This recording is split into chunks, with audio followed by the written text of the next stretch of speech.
Okay, today we're doing a 2021 FOX Float DPS Performance Series full service.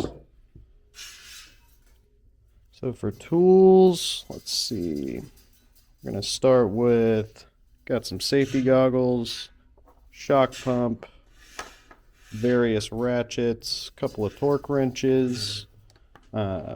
Gonna need pen and pad so we can write down some settings. Got various picks.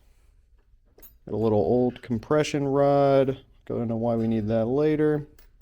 Got some eyelet hardware removal stuff. This is for DU bushings. This is for the regular hardware. Like the Nip-X pliers, just a personal preference. Schrader valve core removal tool. A couple of SAE Allen wrenches, 5/64 inch on that small one, and then 5/32 on the bigger one. A little bit of red Loctite, 19mm wrench, 19mm crow's foot, the 13mm for my eyelet tools. It's going to be an eyelet torque removal tool. This is for standard eyelet. You do need a different one for a trunnion mount. Going to be piston bolt and lockout piston tools, special from Fox. IFP height tool.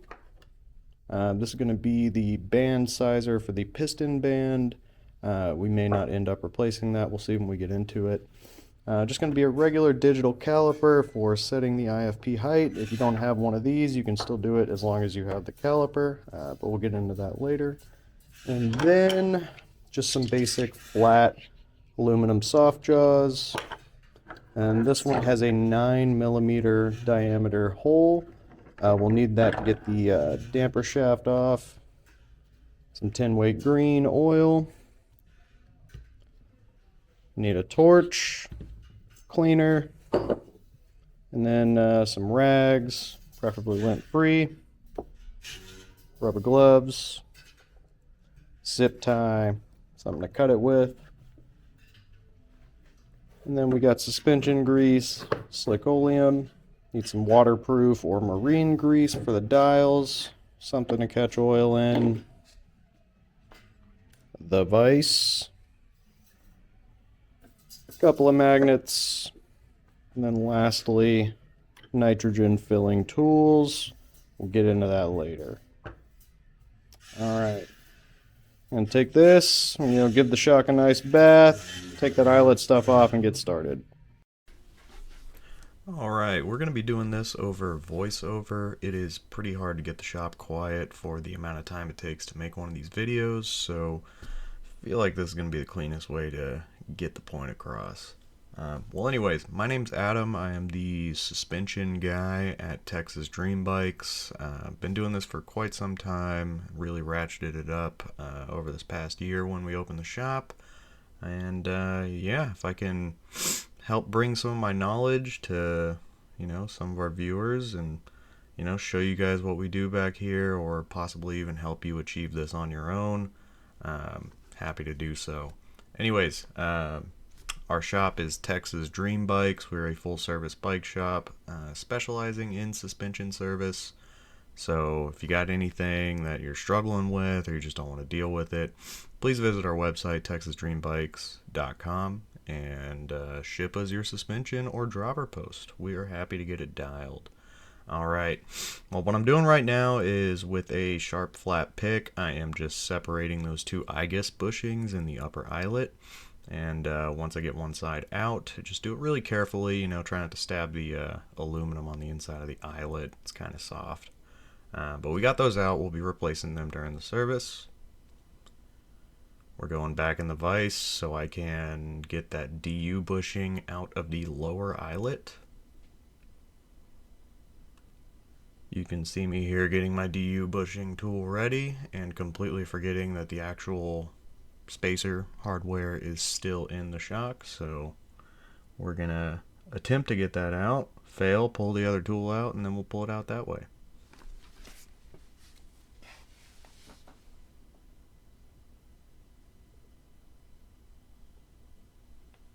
Still hasn't realized. There we go.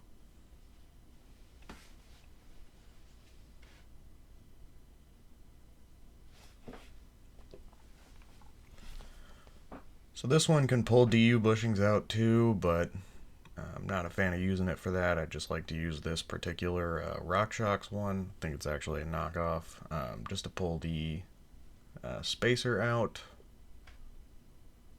back that back off, and then we're going to get that Cane Creek DU bushing tool. My preference for pulling them. There's a million ways to do it though.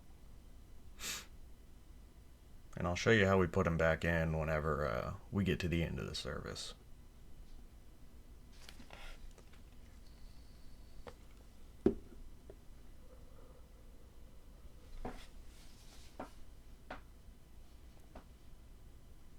And we're going to be trying this one in more of like an uncut style, so you'll get all the shenanigans we're going through. But depending on how things go in the future, we might be fast forwarding through some of these more boring bits. But anyways, I'm holding one side in place with my 6mm hex, and with my 13mm wrench, I am just pulling the bit through, and that's dragging the DU bushing out. You don't technically have to do this for the full rebuild, 200-hour service, whatever you want to call it. But they're cheap, and we like to just throw them in and consider them like part of the shop supplies whenever somebody comes in for one of these services.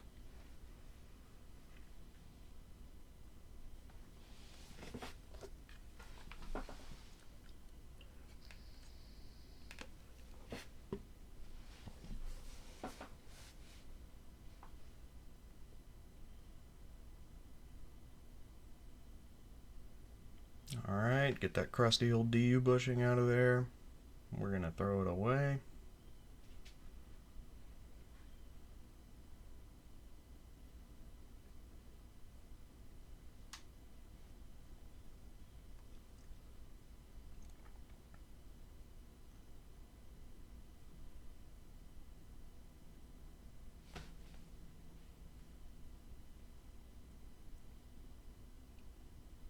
Yeah, these white rags are actually microfibers from Home Depot. If any of y'all have any better recommendations, leave it in the comments, because they tend to leave a little bit of debris behind.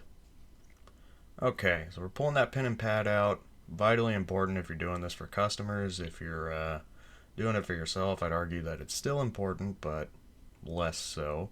But what I'm doing is taking an air pressure reading, and I'm going to write down all the settings on the rebound and compression as well, so we can set it back up to how this guy had it.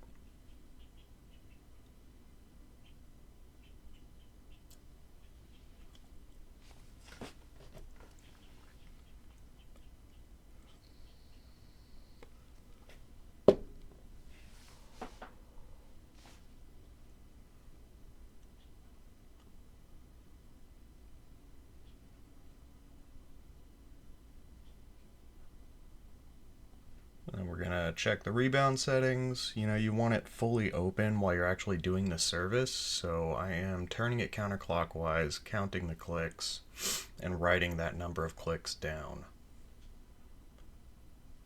When you're doing suspension setup through like your manufacturer's tuning guide or something like that, they'll normally count from closed. I don't know why they do that, but I'm always going from open.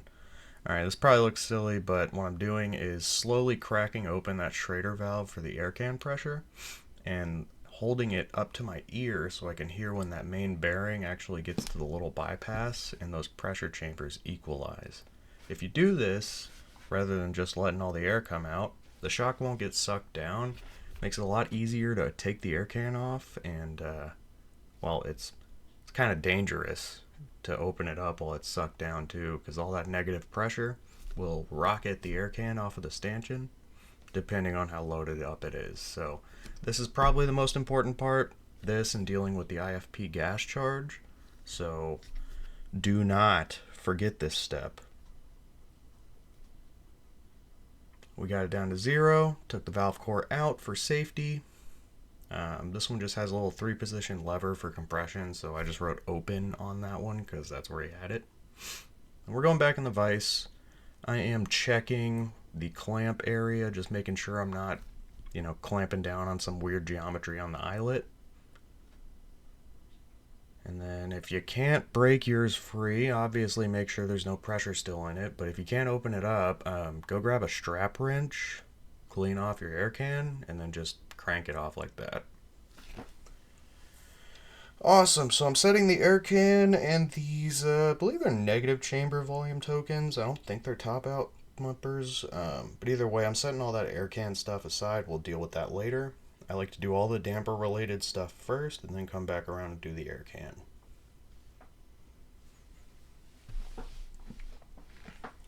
Give her a nice little wipe down, make your life easier.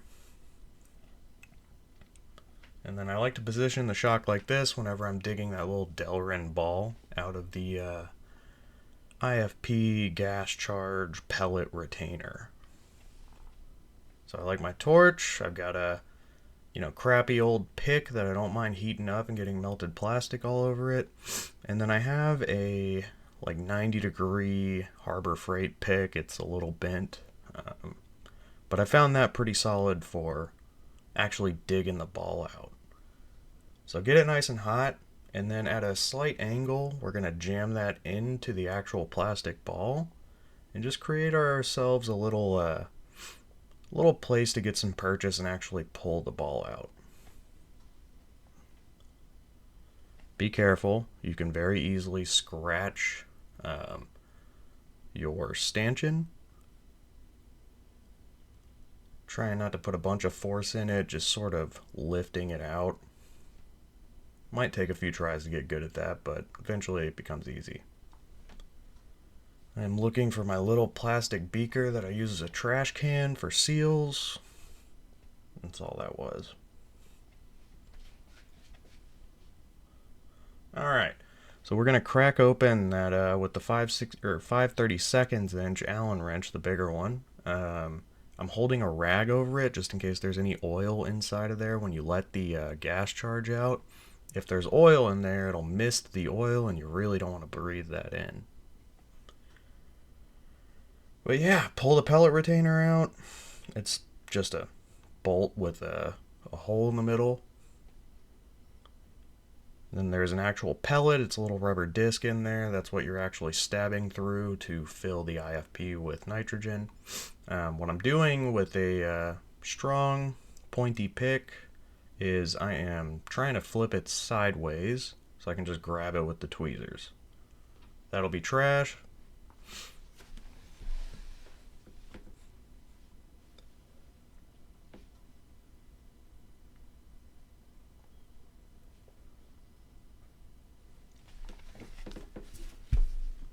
And then now there's a little bleed port for the 5/64. It's the tiny Allen wrench. I'm gonna crack that one open just a little bit.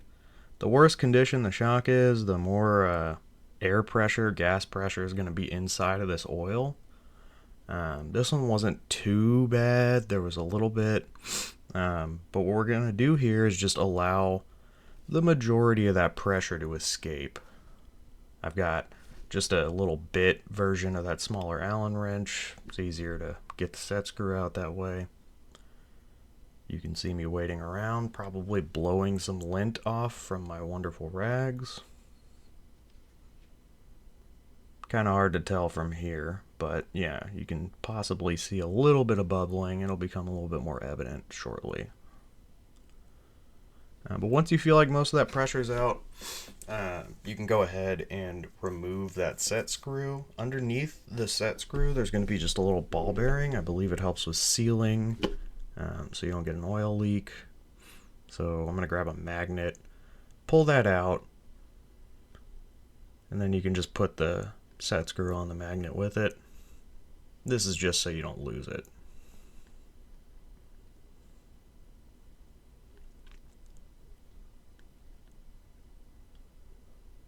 Alright, taking a 19 mil open end wrench. This is pretty important. That bleed port on this square interface is going to be your weakest point. So you need to position your wrench in a way that won't actually cause any damage to that port. So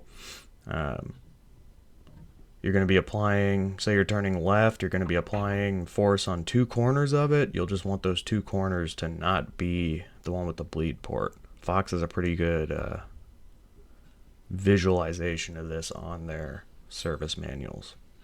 But yeah, once you crack that free, you can pull the top half of the shock out. We're going to dump the old oil out of the damper body. This one was pretty gnarly.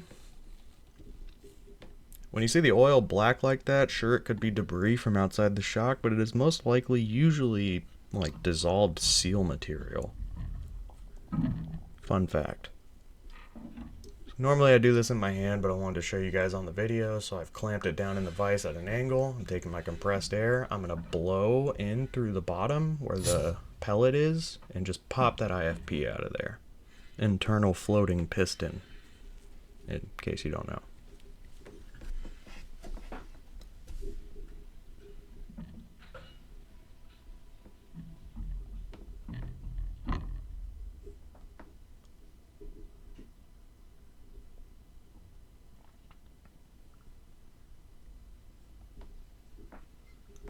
Alright, now onto the top half of the shock. I say top half is where pretty much all the stuff is.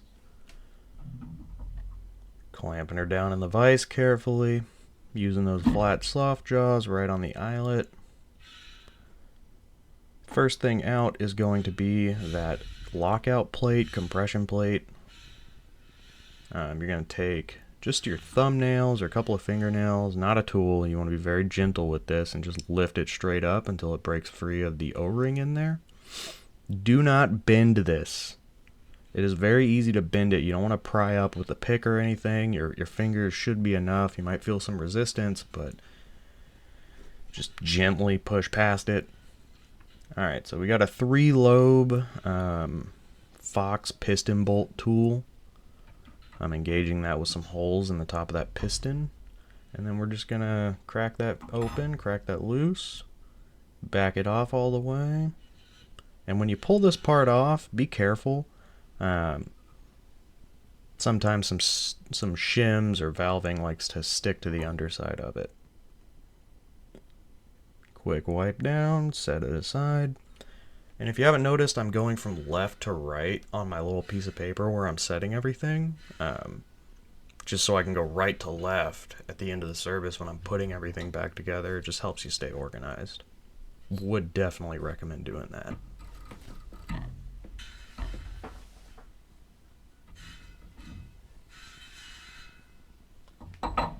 So with that special socket from Fox, I don't know the size, I will put a part number in the description of any special tools. Basically it just sneaks in there and gets a little recessed bolt. I think it's 5/16. It's got the chamfer removed and then the outer edge ground down so it can fit in there. I have put a zip tie down through the middle and sort of just zip tied everything together. Shock isn't too old. You know, sometimes if you get an older one or a neglected one, those shims can have some corrosion or something, in which case you will need to fully disassemble the shim stack, clean them all individually, and replace any mangled up ones. But seeing a shock in a condition like this, you know, you can kind of just flip through them all, wipe them down a little bit. There wasn't any corrosion or anything crazy going on here, which makes my job easy. So we're just going to set that down after sort of arranging it back the way it was. Zip tie is good to keep everything in order. And just set her down.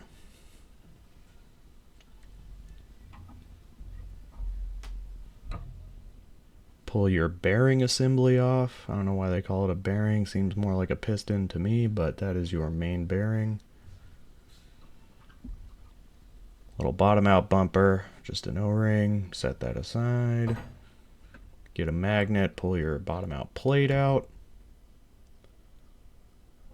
And then with the volume token, this can be a little bit tricky. There's a million ways to do it. I like to get my 90-degree pick and just very, very, very carefully hook it underneath it.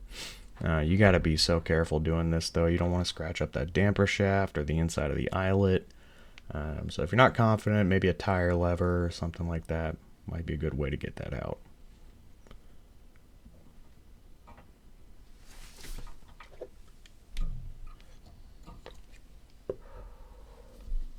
Alright, pull that air can seal out of the eyelet. This will be the easiest time to replace that. Just setting it aside, we'll pop it in there once we've got the eyelet completely apart.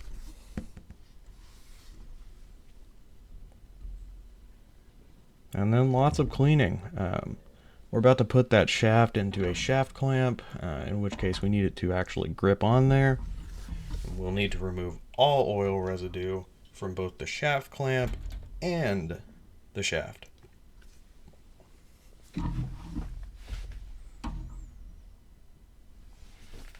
Funny enough, these little 3D printed shaft clamps we got were made by George, my coworker, when he worked at a different shop. It's actually got their logo on it. Great dudes, but we're using them now. Alright, we're cleaning off that 9mm hole.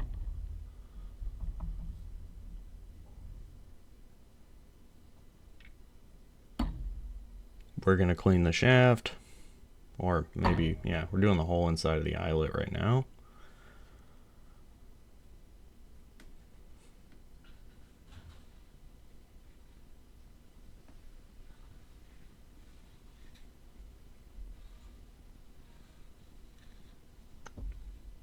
And once I got it mostly clean, I like to get a little bit of those blue paper towels, do one final cleaning. And we do use clean streak. You can do this with alcohol. I just found the clean streak tends to give a slightly better clean. When it squeaks when you rub the towel over it, that's how you know you're dry and ready to go. So look for that.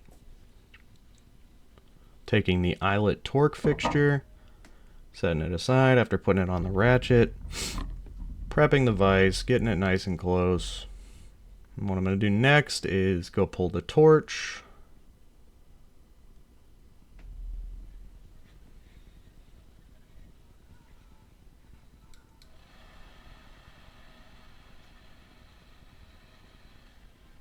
Then we're just going to heat up where that shaft threads into the eyelet. Don't need a bunch, just enough to get it nice and warm. We're just breaking down that red Loctite. If you got a metal shaft clamp, do not wrench this down as tight as you just saw me do it. That's only because they're plastic. But if you got it tight, you got it warm enough. Should be that easy to just start backing this out. Once you're free, pull that eyelet off. It is important to notate the orientation of that metering rod, the silver one inside the shaft, relative to the eyelet controls. I'll teach you how to determine it once you're putting it back together, but if you don't want to keep track of it, just know that pay attention to where that ball bearing was on the metering rod and just put it back in that same way. Because it's keyed on the inside of the eyelet, so gotta put it in one of two ways, and one of those two ways is wrong.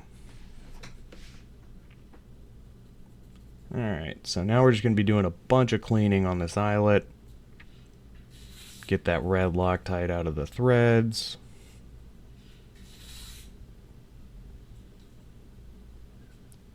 I guess I decided I needed a little bit more space, so we're sort of reorganizing.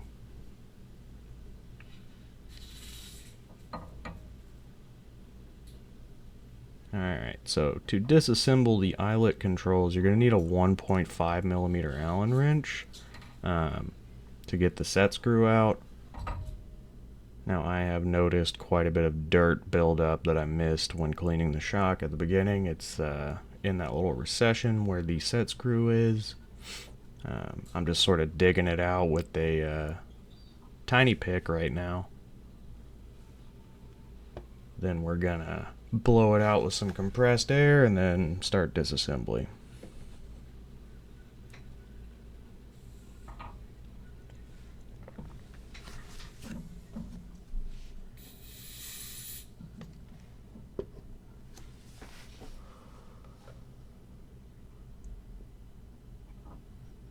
And there's George stealing the torch.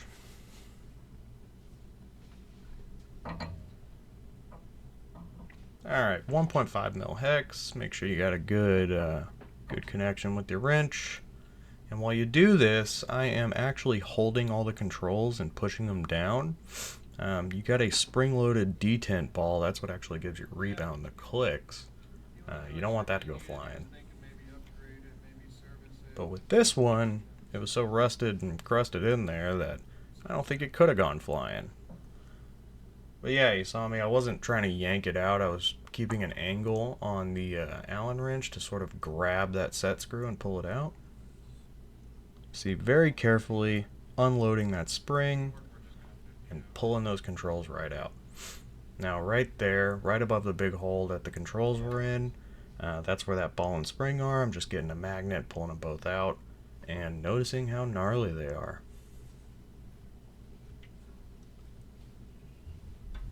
But we're going to take care of that. Get the O-ring out of the eyelet where the shaft goes in. Set it aside.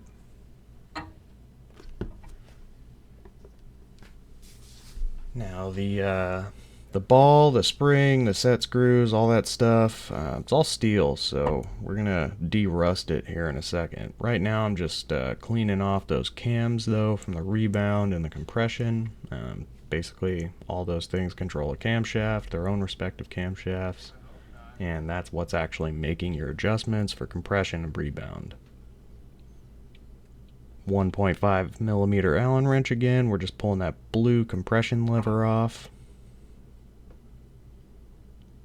And then the compression cam will just slide out. Sometimes they get a little stuck from deformation.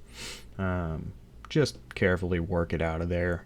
It'll come out eventually. It's not held captive by anything. And that's a full disassembly of the shock. We're going to be doing a little bit of cleaning so we can get this thing up and running better. That's CLR.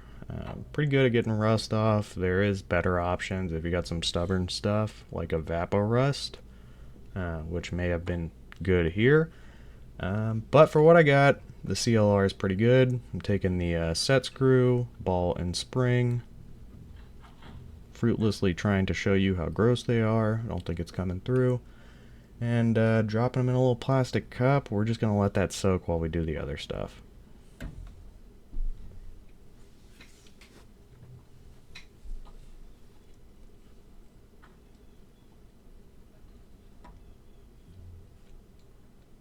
It seems pretty nasty, so I always try pretty hard to avoid touching the CLR.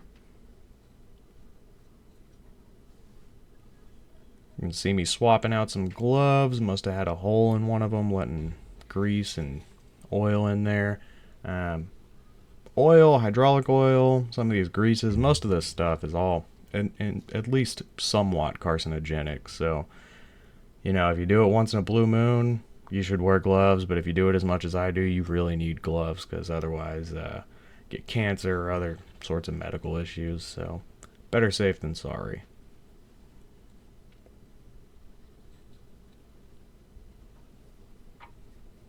Get that gnarly oil out of here. And we dispose of all of our oil properly. I would urge you to do the same. You can take it to, hell, you can bring it to me. You can go to AutoZone or whatever other car shop you got, wherever they sell parts and stuff, and they'd be happy to dispose of it for you. You do not want that going into your groundwater. So yeah, dispose of it properly every time. Please don't just dump it down a sink or a toilet. Super irresponsible way to deal with that.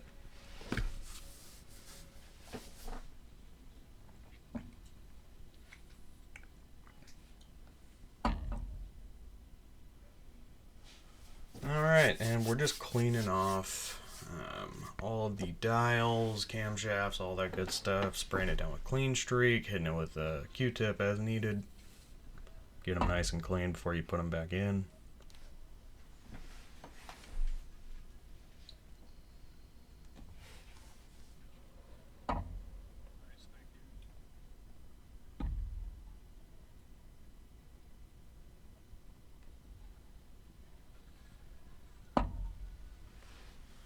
If you're taking the time to do it, it really goes a long way to just slow down and make sure you get every speck of grease and dust and dirt off of these. It'll feel brand new if you do this right.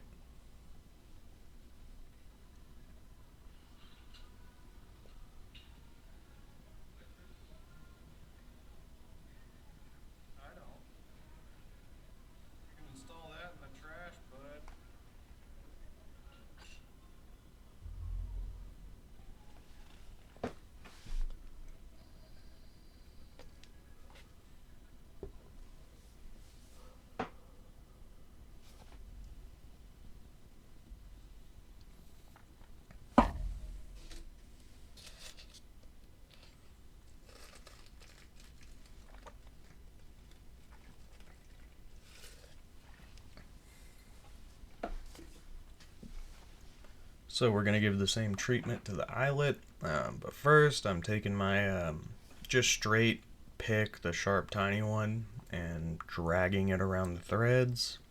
You got to be careful when you do this, but basically I'm just dislodging all that red Loctite. Now spraying out the whole inside, keeping a rag under it. There's a lot of holes, so you don't want to drip this all over your pants. Or maybe you do, I don't know. And then, yeah, just work some Q-tips around in there. Get it nice and clean. Check with a flashlight. Clean some more. This area is not as, well, it's not as well sealed as the rest of the shock. There's not like an O-ring on the rebound cam or anything, so some dirt can work its way in here. Now, it's not unsealed into the damper from here. There's plenty of O-rings to stop that dirt from getting into the oil, but not a whole lot to keep it from going into the top of the eyelet. So this will be one of the more time-consuming parts of this whole rebuild, is just cleaning this thing out. You can see me check in with a little flashlight.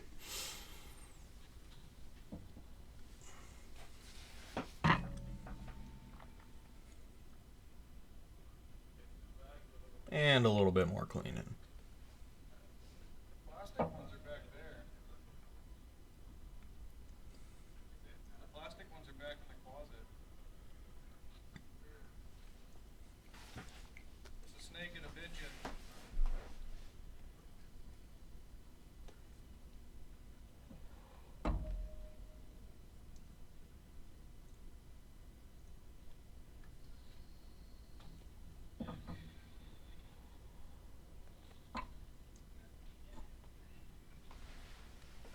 You can see that has not done enough cleaning for me yet, so we're gonna do something else.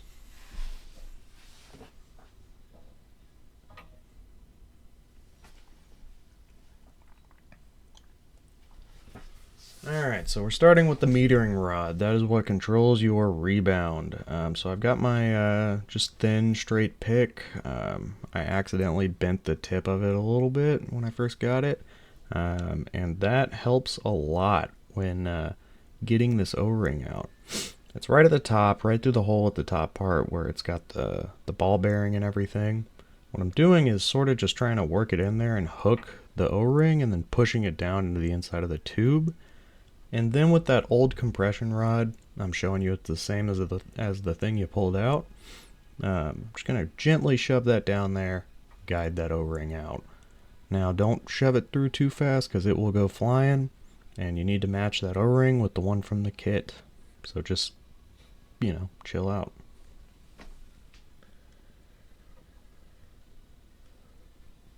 Now to the damper shaft, we're going to do the exact same thing. The O-ring's near the top on the inside, right underneath that lip.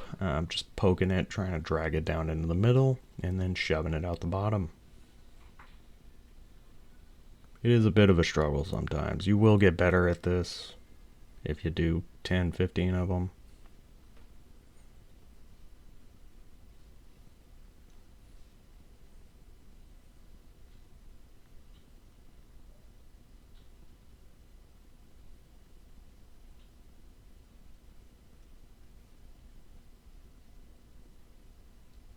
And there we go. So now I'm going to grab that metering rod, the one we pulled out of the shock, since it fits in there so nicely, and we're just going to shove that O-ring down to the bottom with it. Pick it out, because it's not quite long enough to get it all the way out. And then set her aside.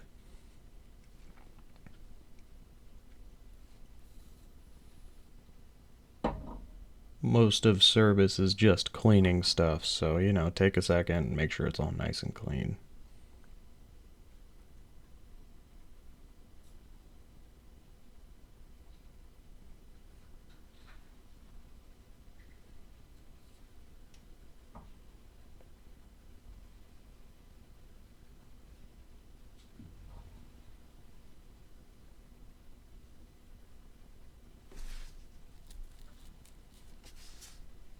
And I'm getting a little bit more red Loctite out of those threads. Must not have seen it earlier. You want to get all that off so the new stuff can grab on and hold on to the threads.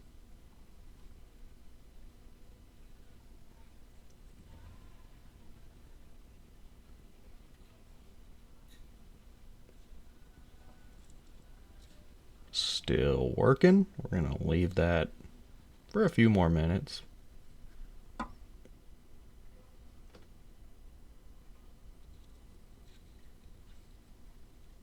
Alright, got our seal kit. I know now you can't read that at all, so I'm going to put that on the screen with some text.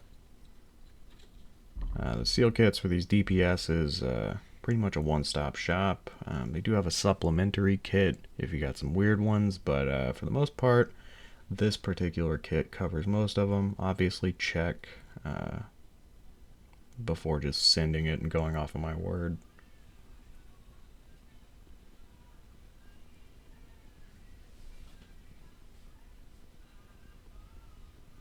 And now I'm going to take a second and arrange all the seals by type and size. It makes it 10 times easier when you're going through the service because there's so many different seals. It's hard to get the exact right replacement without comparing it to the ones next to it. So yeah, I like to get all the weird ones, the piston bands and quad rings and the big O-rings, and put them on one side. And then all the other O-rings I will put in descending order of size. And yeah, that's just how I like to do it. Do it however you want, obviously, but this really helps me to stay organized. And that's all it takes. Alright, we're going to start with the eyelet. Matching up that air can seal. Throw the old one away. Just a little tiny bit of grease on this one.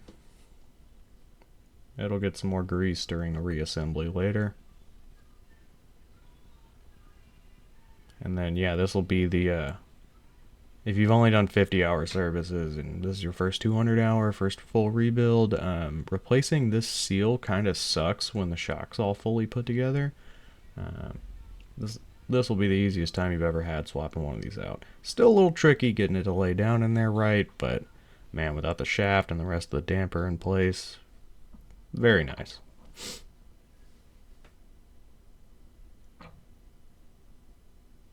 Now this is the O-ring for where the damper shaft will actually thread in. I don't like to grease this one. I don't want to get any grease on the threads to mess up the Loctite.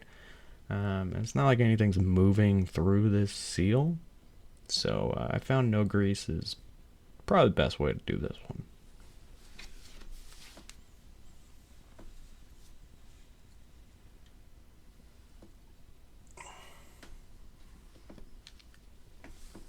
This one can be a bit tricky too, just take your time.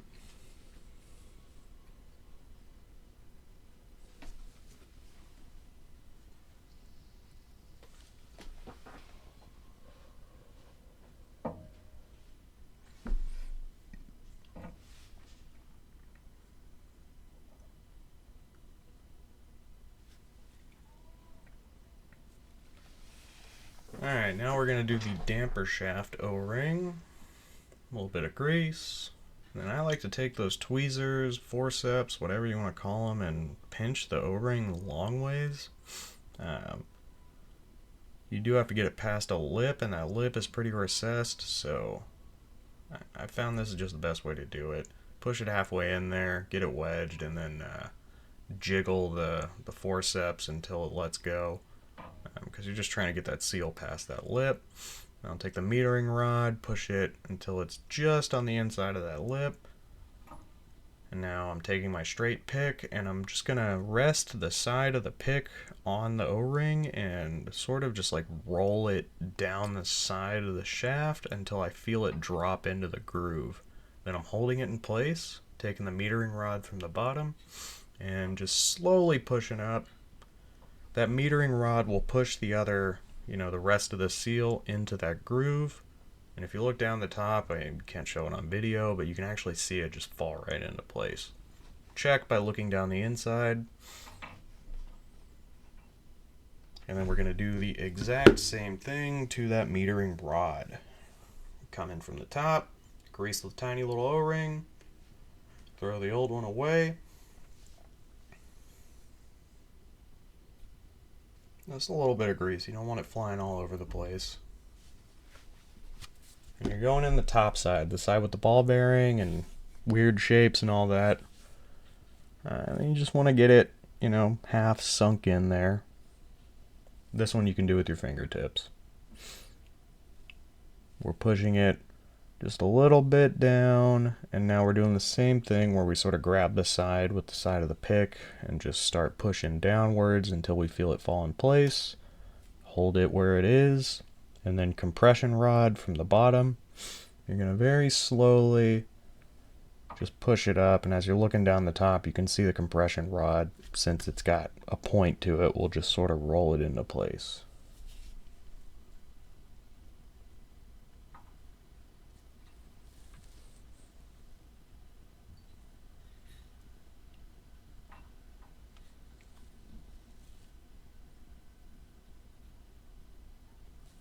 Doing a little quick cleaning, making sure we don't have any grease on those threads.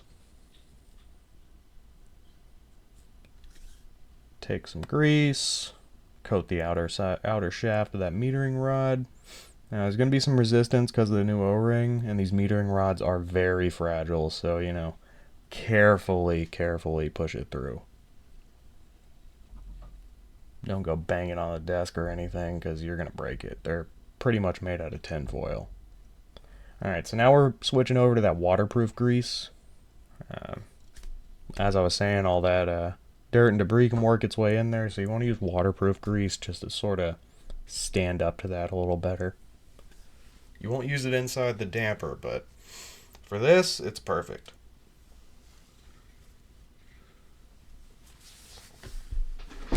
My daily toothbrush.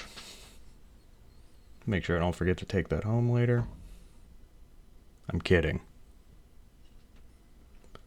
I saw some more dirt on the little depressions for the rebound detent ball. That's what gives you the clicks.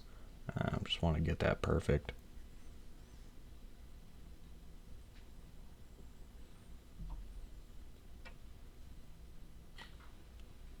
Alright, so with the compression camshaft, assuming I didn't miss anything, just making double sure, we're going to coat it in that grease. In particular, the shaft part of it. We're going to stick it in the small end of the rebound camshaft.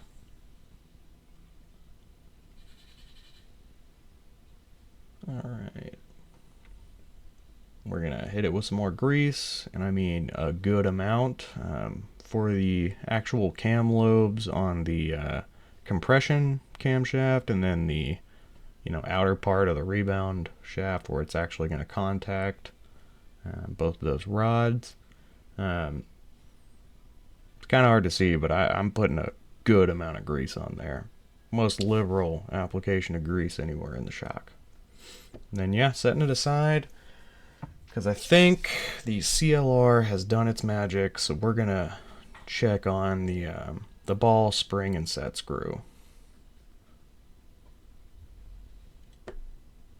Now this got the majority of the rust and other crud off of there, but Not 100% perfect. I think this would have been a good candidate for the evapor rust, but you know, it's kind of the first thing I've seen come through that could actually justify it. So I hadn't picked up a bottle of that yet.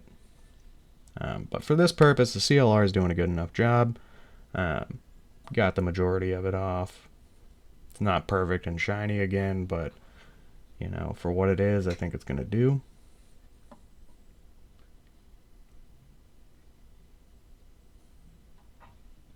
And then once I get it out of there, I'm just spraying it down with the clean streak or alcohol or whatever you got and giving it a nice little wipe down.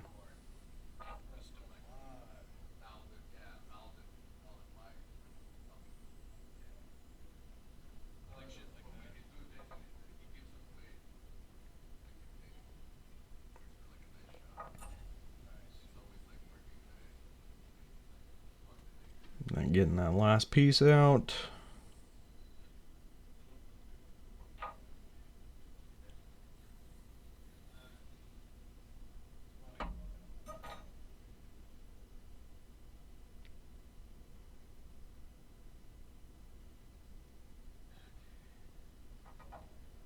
You can probably see I'm not super stoked on the cleaning results. I got them all nice and smooth again, but there's still some discoloration from the rust. But unfortunately, with what I got available to me, it's going to be as good as it gets. I did not have this particular detent ball and spring in the spares either. Otherwise, he'd have got a fresh one.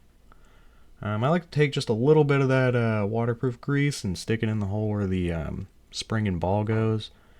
Fox doesn't explicitly recommend that you do this. They don't say you shouldn't, but judging by the condition I've seen some of these balls and springs in, I think this is the way to do it. Might attract a little bit more dirt, but I'd rather have everything be dirty than rusty. I don't know. It's a preference, I guess.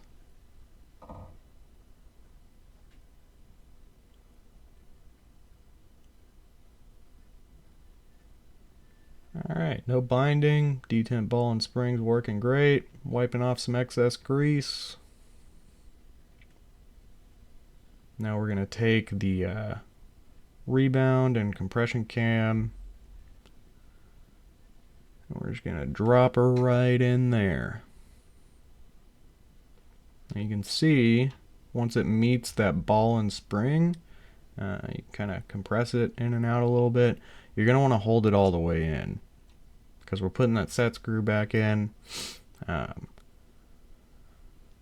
So yeah, drop that right in the hole in the top, and then just start working it in. Be gentle, be slow with it. That rebound adjuster can spin nearly 360 degrees, but not all the way.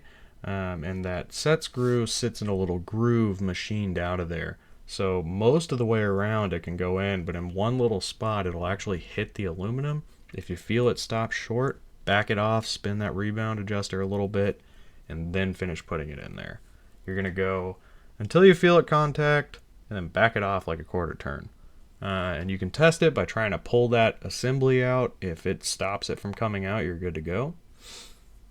Now take your compression adjuster lever, line it up with the hole for the set screw on top of the camshaft.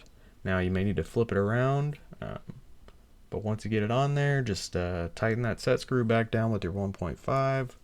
Doesn't need to be too tight, just hold it in place. And then check and see that stuff spins when you turn these dials. After you check your rebound, check your clicks and everything, open it all the way up. And right now it doesn't really matter where you put the compression lever. I'm just holding it in place. We're not going to be putting any torque on it. That's why I just slapped it in the plastic vise blocks.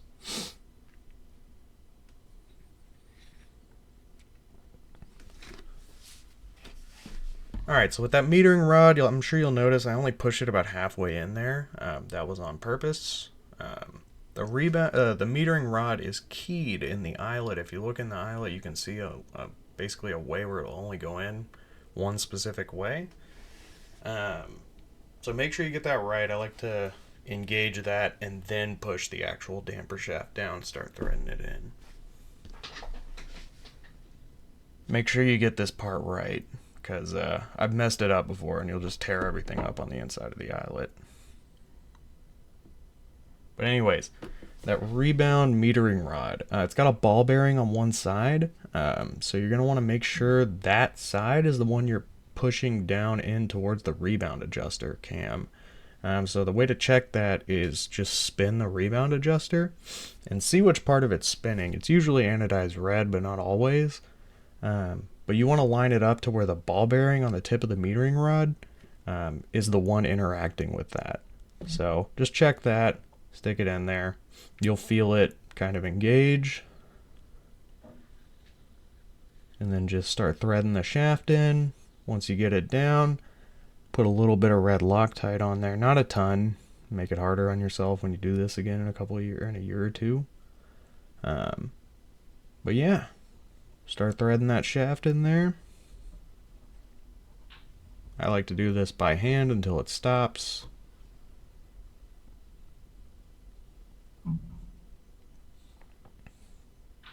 Wipe off the excess Loctite.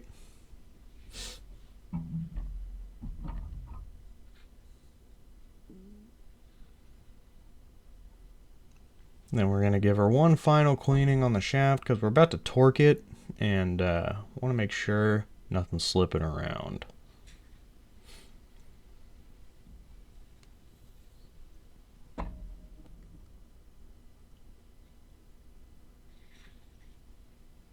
Back into the 9mm hole on the shaft clamp. Snug it down. Cap off your Loctite because for some reason it leaks. And then we're going to go 85 inch-pounds. Get your eyelet torque tool. Pop it on the torque wrench. And we're going to make sure that, with this torque tool or like a crow's foot, anything like that where it comes off to the side, you want to do it 90 degrees relative to the head of the torque wrench, so you're not messing up your torque values. There's different math if you do it, pointing out on the top. Also, grab your torque wrenches where your hand is meant to go. If you grab it too high, grab it too low, that'll mess up your torque values too. But yeah, I would argue that the hard part of this is over. We've got the eyelet all put together. O-rings are set. Everything's good there. We're done with the shaft clamps. Should be smooth sailing for the rest of this.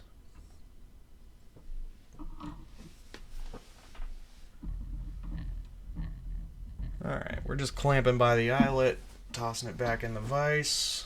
We're going to start some reassembly. So we've already got all the O-rings in the eyelet. Should be just a matter of popping stuff back in. Don't forget your volume token.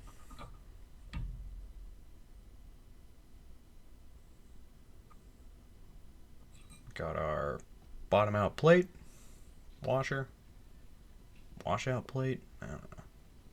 There's crazy names for this stuff. Bottom out bumper. I'm going to replace that from the O-rings in the kit. Make sure you're putting the right grease on all this stuff. We're back to regular suspension grease. Slick oleum, saran butter, whatever flavor you like the most. Then we're over to our main bearing. We got an O-ring where the damper body threads in, and then we got a really dense O-ring on the inner side where the shaft goes.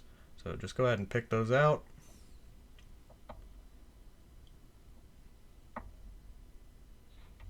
I like to sort of get the pick under the O-ring and work it out. These can be tricky though, they're super stiff. And then with the smooth part of the pick, hooking it and pulling it out the rest of the way.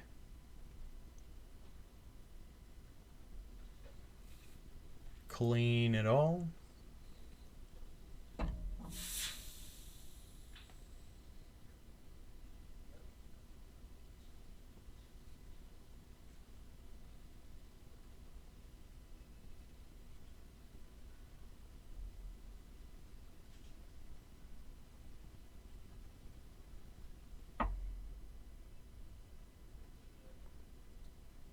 Getting our new O-rings.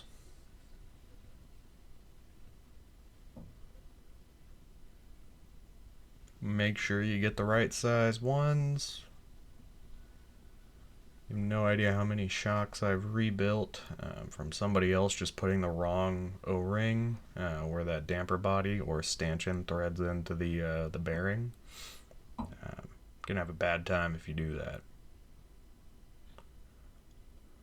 So yeah, I took my pick, dumped a bunch of slick oleum into the groove where this O-ring goes. This is one of the most stressed out O-rings in your whole shock. And then yeah, sort of just fishing it into the groove. It's a little tricky, but eventually you'll get it to go. Not really a special trick for that one.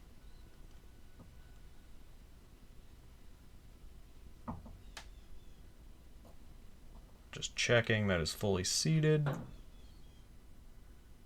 Spreading that grease around. Because there should be quite a bit of extra. You want that extra in there though. This is sliding around every single compression of your shock. Lay that other seal down, that other O-ring.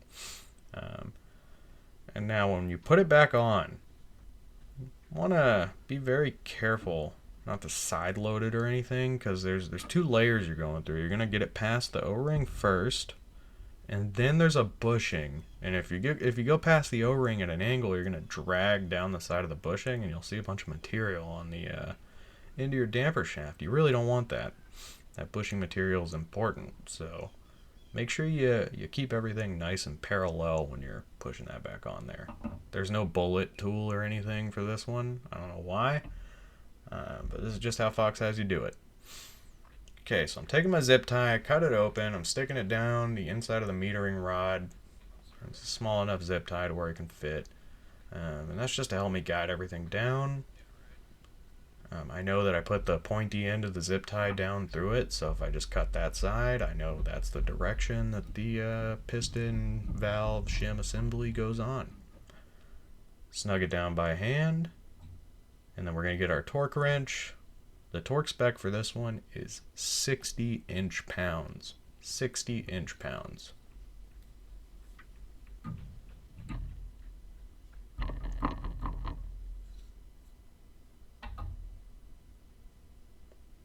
Alright, we're going to make sure all of our shims are laying down properly, and we're going to carefully, without disturbing any of them, put that piston bolt cap back on. Start threading it in after noticing that it's dirty, I guess.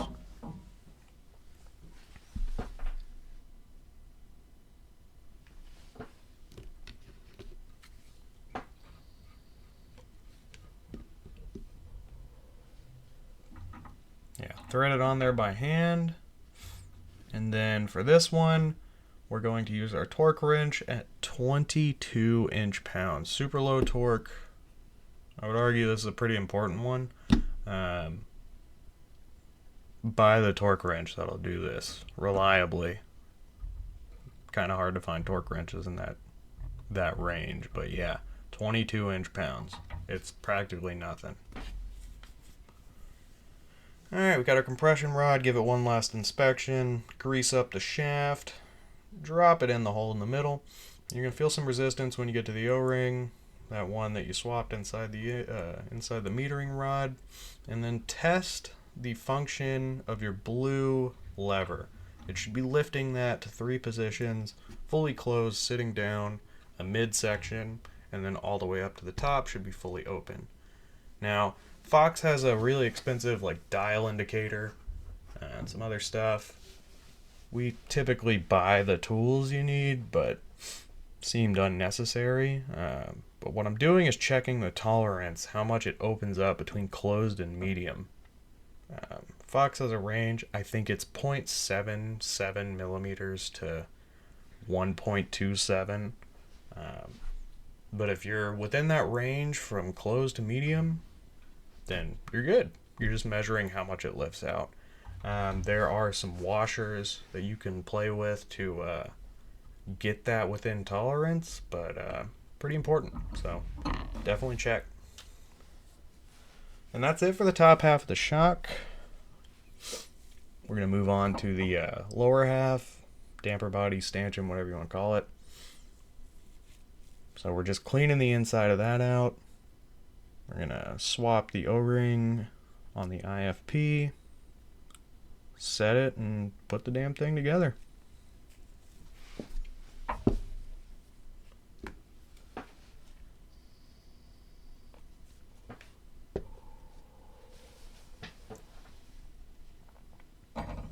O-ring is plastic, by the way. Be careful with your pick.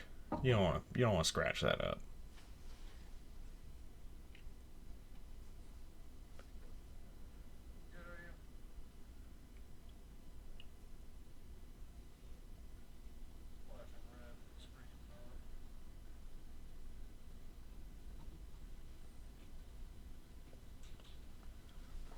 Alright, we got it all nice and clean now.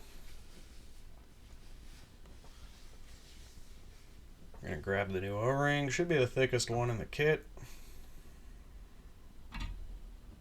Put a nice healthy layer of grease on her. And toss it back on that IFP. We're going to stick it back into the damper body. There's a flat side and a side with a pocket. The side with the pocket goes up. I want to get a little bit more oil volume in the shock. I think that's why they did that. But yeah, I'm just going to toss it in, get it barely in there, because we're going to go grab our IFP tool, the height setting tool. We're going to go onto the service manual for this shock, and we're going to look up for the eye-to-eye and stroke measurement. It's size specific, how deep you're supposed to push that in. It is vitally important to get this setting right. That being said, you don't need the IFP tool. You could do this with just your dial caliper or digital caliper, whatever you're using. But you just want to make sure you got the right amount of depth in there, because that'll determine how much your shock can compress. Anyways, taking the nitrogen pellet, taking the pellet retainer. The pellet has a beveled side, like a bit of a chamfer on one side. That side goes down. Do this after you set your IFP height. And then just snug it down with that 30 seconds, Allen. Not sure. SAE, it's about a 4 mil. Alright, so we're taking our 10 weight green oil. We're going to fill up that damper body, and we're going to try and vibrate or jar the bubbles out. You don't bleed these shocks. Well, you do, but it's referred to as an assembly bleed. So the act of putting it together is what's supposed to force the bubbles out. So you just got to get it right. It might take you a couple of tries, but you get good at it eventually. 10 weight green. And I like to shoot it in there so it's sort of like water falling down the side. Just creates less opportunities for bubbles. Get it 95% of the way full. And then find something rubberized or soft that you can hit it with.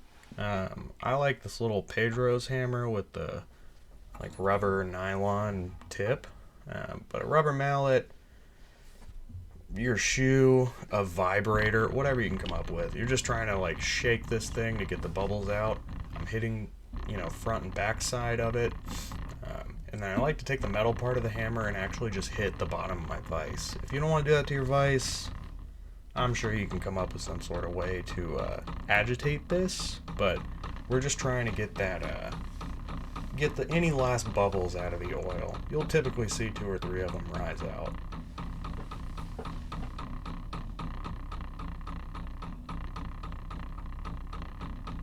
Everybody in the shop hates this, by the way, because it's just me hammering on the vise. It's so loud. They all can't stand it. I mean, we tried those massager vibrators, and it just doesn't give enough oomph, so they're gonna have to keep putting up with this. The shock bleeds are on point, so that's what matters. Alright, so I'm overfilling it just to where it starts draining out of the side. I'm scraping off any last bubbles.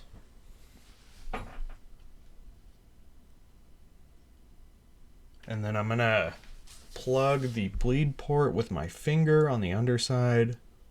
And we're going to fill this too, and then try and finagle any other bubbles I can get out. Most of them will get pushed out, but, just like to help the process along. You can tap it, you can dig them out with a pick.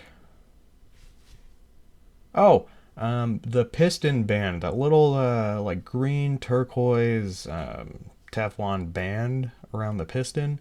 Fox doesn't recommend replacing it every time. It's an as-needed replacement, so if you don't see any damage or anything to that little Teflon band, it's advised to leave it. I do have the band sizer. I'm happy to replace them, but I found it's unnecessary. They tend to hold up for years and years. But okay, so you take your finger off the bleed port right when you tip it over there.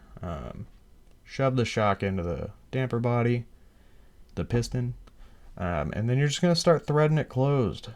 Now keep in mind the compression isn't open, the rebound is all the way open, everything's open. But as you tighten down your bearing assembly, you're going to see the oil getting forced and displaced out of the bleed port. I like to keep hitting the vise with my hammer as I do this to force any last bubbles out. I found this works pretty well. And again, keep in mind where you're placing your wrench. You're not torquing with this, but still, that bleed port area is really, really soft, so just make sure you put the wrench in the right orientation. If you're turning your wrench to the right, let me think about this.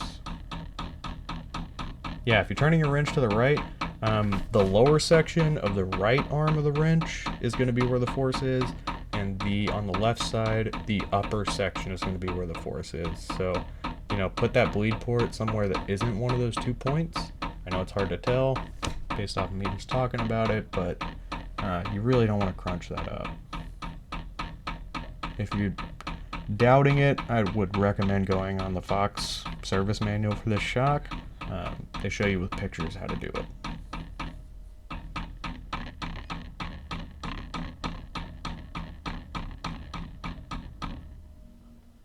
Alright, so we're snug, not getting any more bubbles. Stopped getting bubbles for the last turn or so. So we're going to torque it down. This is 240 inch-pounds.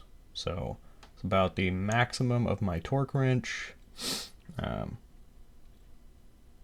a little bit more overhead, but not a whole lot. I need a bigger torque wrench. Torque wrench is least accurate at either extreme of its range, so just good practice. But again, we're doing 90 degrees with the crowfoot. It's a 19 millimeter crowfoot, 90 degrees to the head of the ratchet, and we are going to be careful with how we place it so we don't crush that bleed port. That's what I'm looking for right now.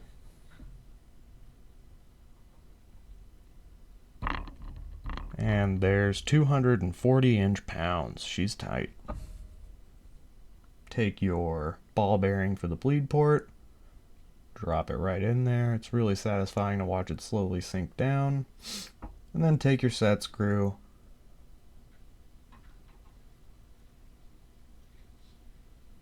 I like to use that little bit to push her on there. I know I'm blocking it with my fingers, but you'll just have to trust that I'm tightening it down. And then with the regular 5/64 Allen, it's a pretty low torque spec. You know, you just want it snug. I don't recall the torque spec, honestly, but snug is good. Tiny little bit of flex out of that Allen wrench, that's all you want. But the shock is sealed now. Don't compress it. You'll mess up your IFP setting. At least I think you will. So leave everything alone. We're still fully open. Everything, all the settings. Give her a nice little clean. Because there's a ton of oil. I wrapped a rag around the damper body to catch some of that oil.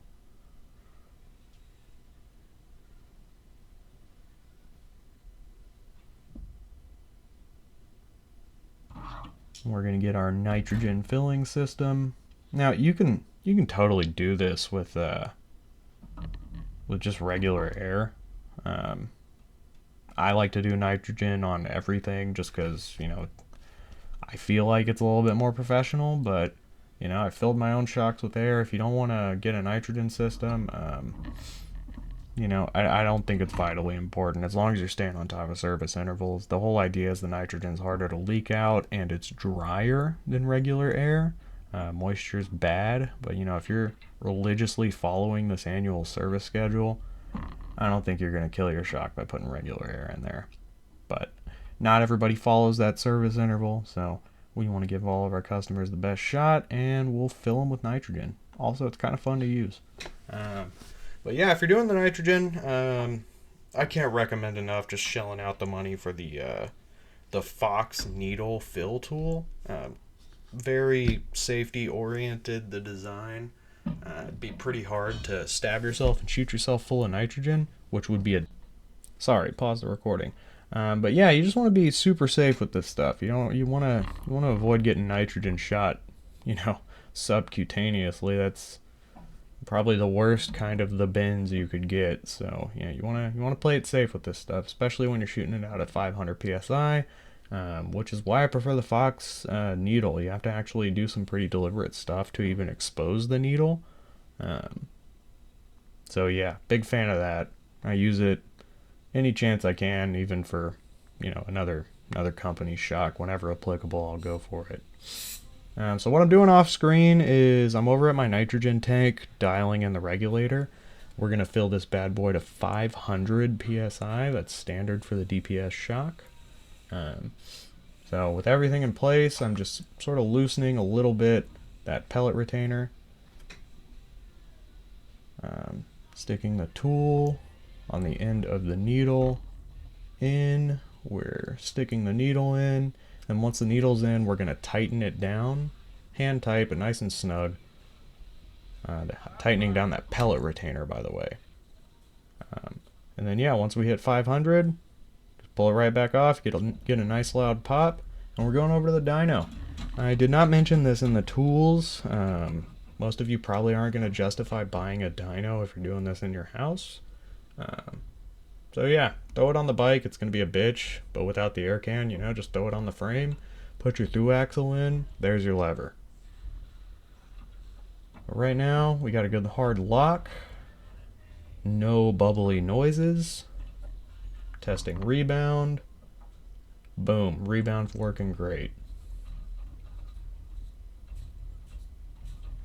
So yeah, full service is done. I'm leaning in, just making sure I'm not hearing any bubbles passing through any of the pistons or anything. But we're good. So yeah, I'm going to discharge the nitrogen system. Get that, you know, nice and safe and put it all back. And then we're going to wrap up with the air can service, and we're done.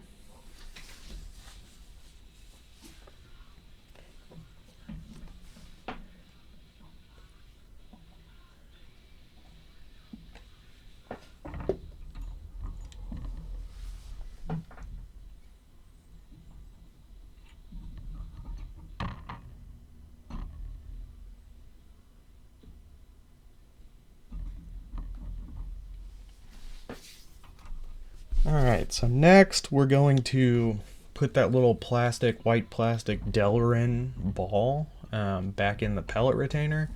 And this is just so, you know, the rider doesn't end up messing with it and depressurizing the shock. Because it's in a pretty accessible place. So what Fox wants you to do is just jam these plastic balls in there. I'm going to make sure it's nice and tight first. So the way I like to do that is open the vise up, set it on one side, drop it on the ground, go find the ball, do it again, and then yeah, we're resting it up against one side of the vise jaws, moving the other side in just a bit so it doesn't interfere with that the geometry on the stanchion, and then just gently pushing it in with the vise. Boom. Nobody's messing with that.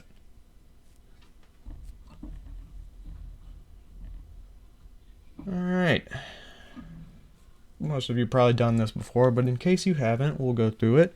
This is going to be the air can service, commonly referred to as a 50-hour service. It is a second seal kit. So I'm just getting all the unused damper seal kit O-rings and setting them aside. Some shocks, the seal kit will just use 100% of them, but Fox covers like 20 variants of this shock with the seal kit, the damper kit, so you get some extras. Same with the air kit too. I'll put that on screen as well.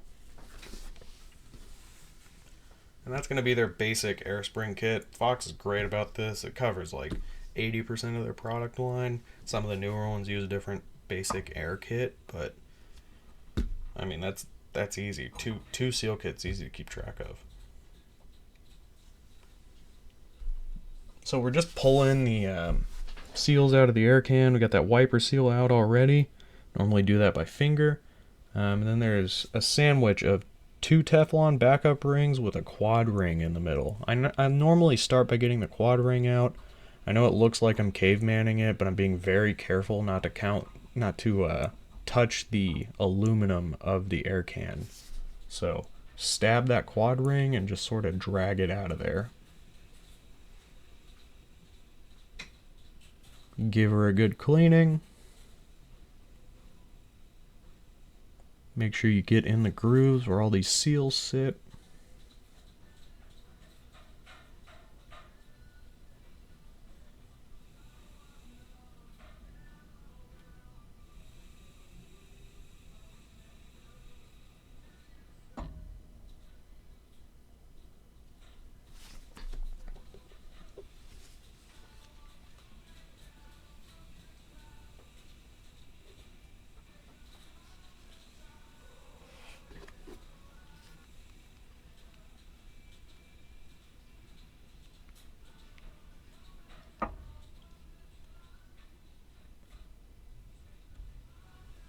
Now for the main bearing seals, I like to just pinch them to give myself something to grab onto, and I can just yank them off. If you think you're going to struggle remembering where everything goes, do it one at a time. You know, get the ones out of the air can, do the air can, get the ones out of the damper, and do the damper. But I got it memorized, so just yank them all out and put the new ones in.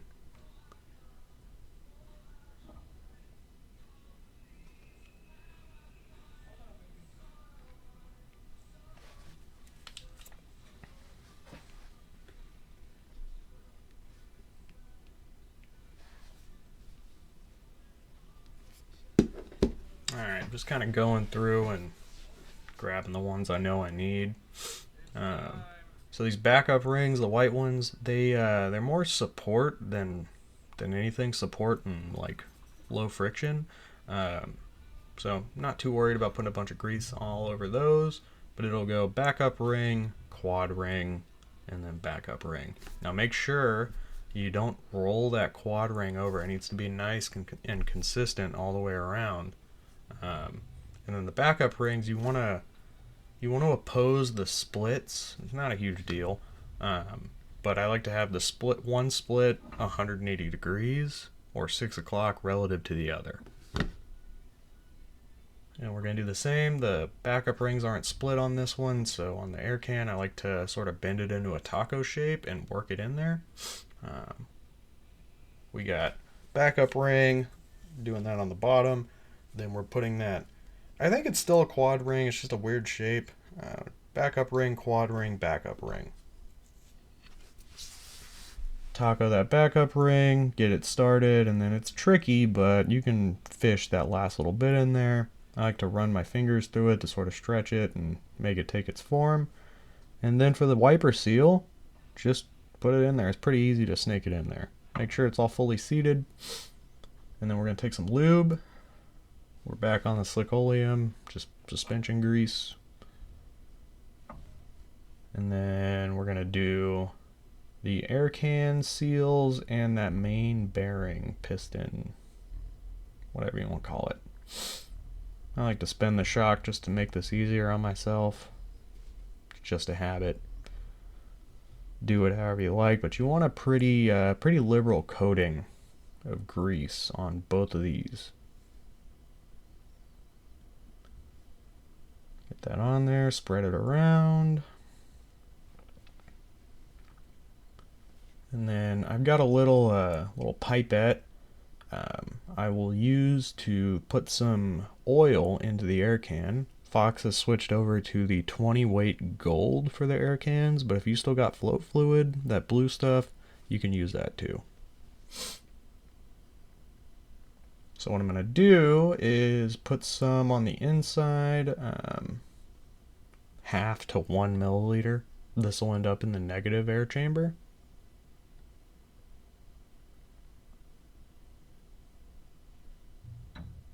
Slide her down, get it past the bottom of the stanchion. I take that excess grease and I put it on the threads to make my life easier when I open this shock back up.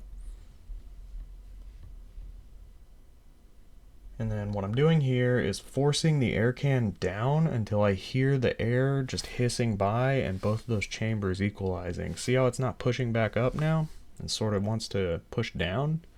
I'm going to squirt that last little bit of oil into the top part, and then we're just going to tighten the air can down.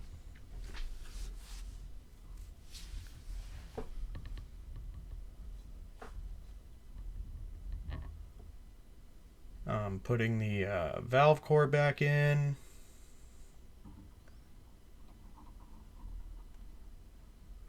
Get her snug.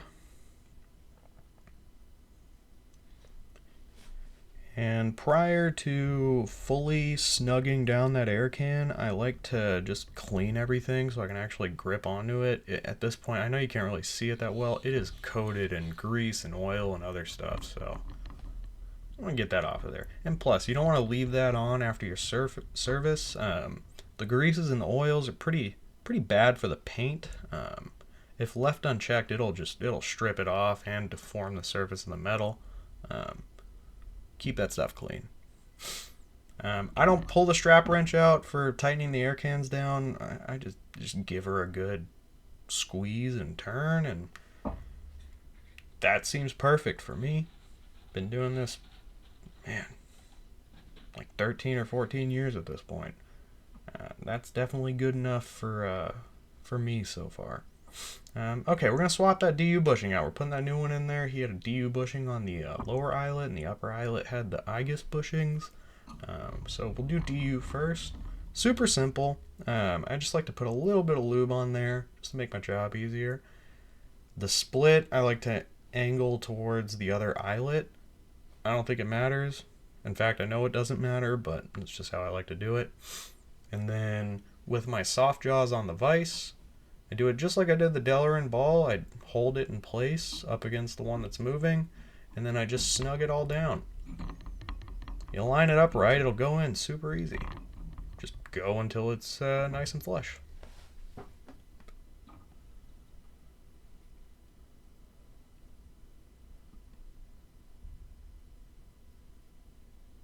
I don't know why I chose now, but we're going to go ahead and return those settings.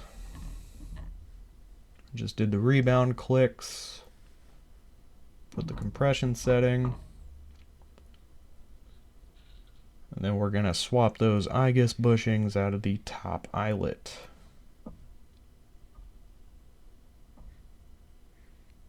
With a little finagling, you can get them in there by hand. I like to just get them started and then throw it in the vise. Don't over clamp it though, these things can crack. Just get them to sit flat, and that's all you got to do.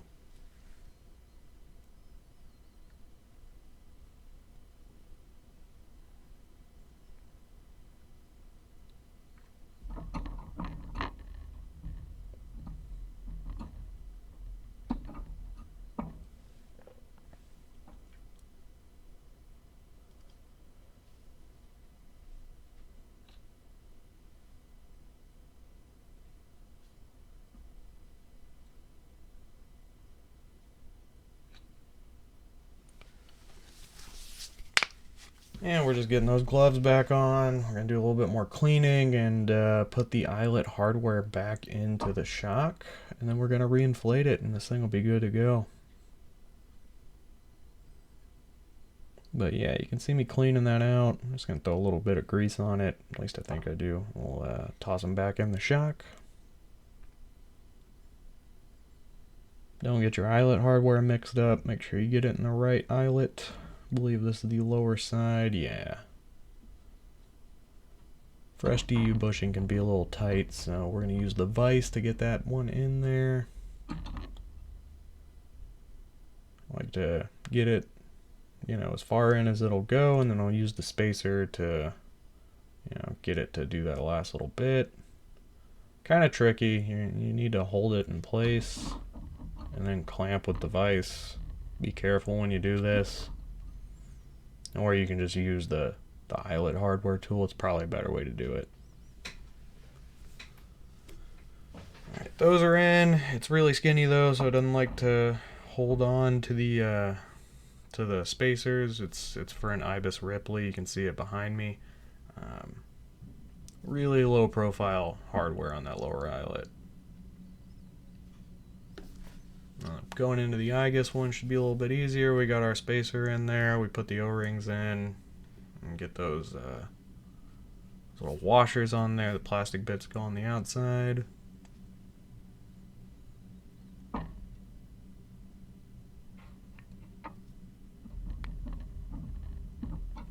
And yeah, let's chuck it back in the dyno and reinflate the shock. You could totally do this on the bike. I like to do it on the dyno just because I'm already sitting on my ass right in front of it.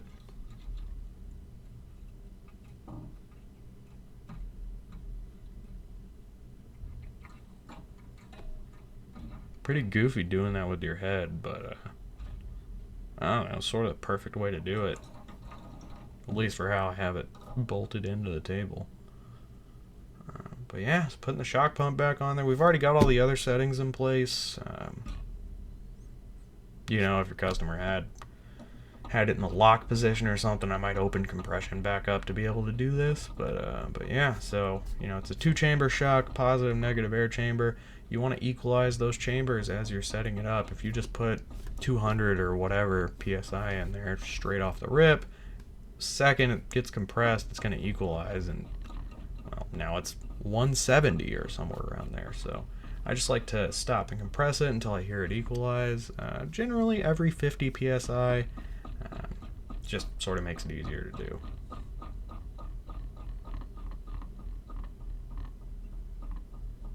Man, these are really going at it.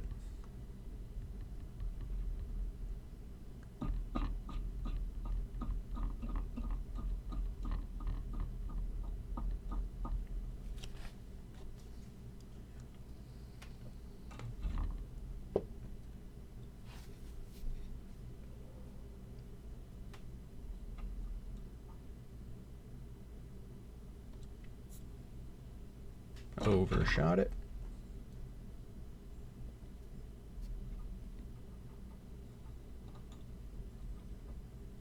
I do remember struggling pretty bad to get this shock pump off, so enjoy that.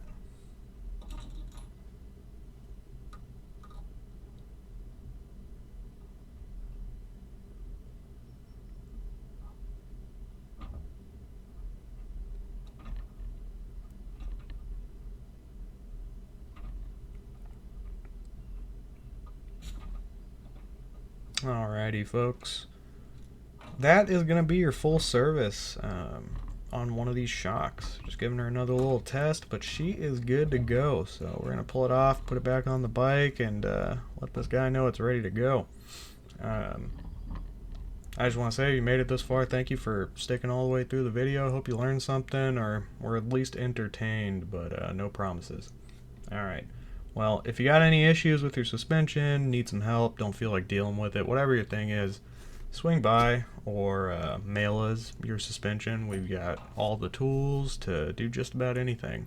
You want some new bushings in your fork, you want to modify something, whatever it is, we got it.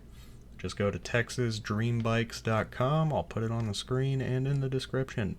But yeah, local shop in Austin, Texas, trying to be a little more than a local bike shop. Thank you so much, and I hope you enjoyed the video.